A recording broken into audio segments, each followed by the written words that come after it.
बहुत महत्वपूर्ण है। इन तरीकों को सीखकर आप आसानी से समझ सकते हैं कि कोई कैसा सोच रहा है।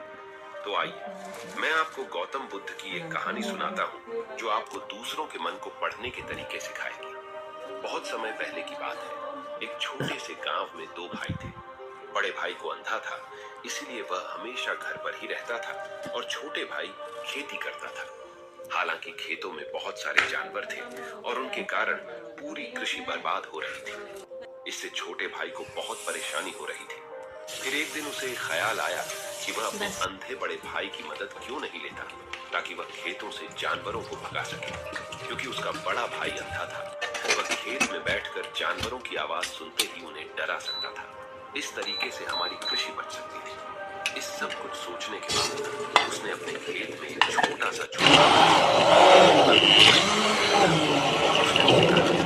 अगर तुम किसी जानवर की आवाज सुनो तो जोर से चिल्लाओ और जानवर यहाँ से भाग जाएंगे। इससे हमारी फसलें बच जाएगी। बड़ा भाई अपने छोटे भाई के विचार से सहमत हो गया और खेत में बैठने लगा। जब कभी उसे किसी जानवर की आवाज सुनाई पड़ती, वह तुरंत जोर से चिल्लाने लगता और जानवरों को डरा कर भगा देता।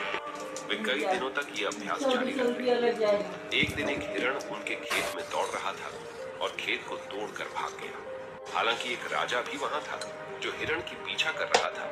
राजा का ध्यान अंधे भाई पर गया और उनसे पूछा, क्या तुमने यहाँ एक हिरण देखा है?